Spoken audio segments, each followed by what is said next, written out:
شاء الله.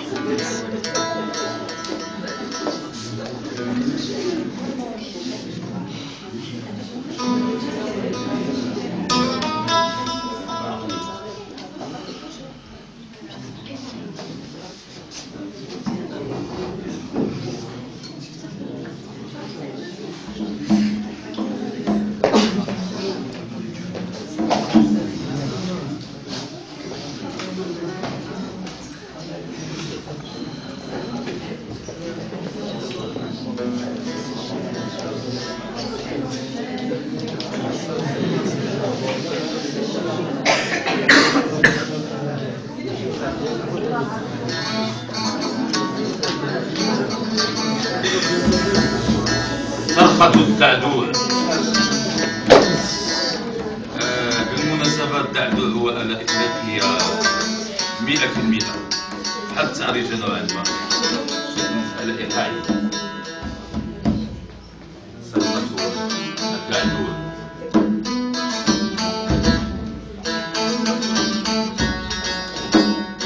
لو أن بأعين زرق وشعر أشقر سنظل زنوجا نضاجع الصمت نحتسي الهم ونقف عند أطلال الأرجوحة القديمة نكسر أقنعة المجهول نصطد عذرية البياض رافضين وصايا الشارع رافعين شعار الرحيل. ولو أن رحلنا سنظل زنوجا وسأظل زنجيا هاربا من ألبومات الذكرى المؤرقة على إيقاع البنادير تاركا للغة الوقت صمتها.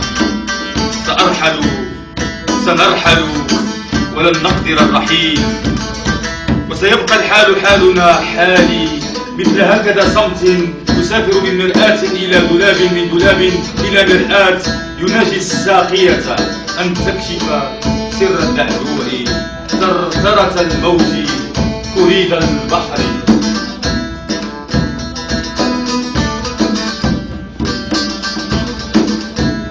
سنظل زنوجا وسأظل زنجيا نعزف أنشودتنا الرافدة لكل شيء ولكل شيء وأيضا لكل شيء.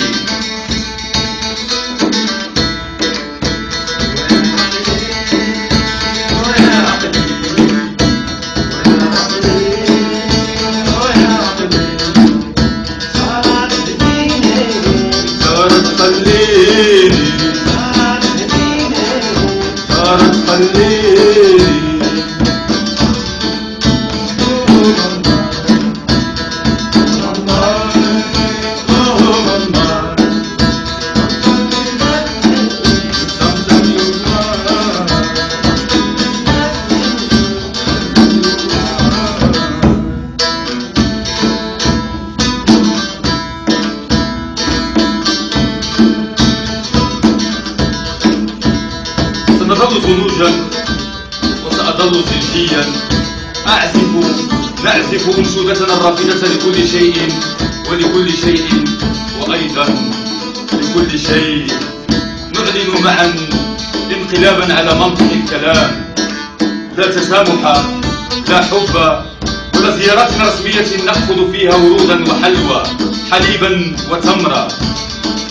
ولو أن فعلنا سنظل زنوجا موشحين بأوسمة السخط والبغض إلى أن نجد يوما بابا واحدة يجلس قدامها حارس أبله يمارس لعبة الخنوع لدمى متحركة، هي الأخرى تمارس لعبة الخنوع لكراكيز متحركة، هي الأخرى تمارس لعبة ما لست أدري لأنني زنجي، لأننا زنوج، ولأننا زنوج فلندع الوطن لأصحابه وتعالوا نغني قليلا نحتسي صمتنا قليلا بعيدا عن صخب البنادر وصراخ الدعدوع، بعيدا عن فضيحة العيون المعدسة بالطين والقرنفل والزعفران والعدس وألوان الألوان، عيون كانت تطل علينا من فوق فسقطت من فوق لفوق لتسافر عبر طريق من ورق على أرض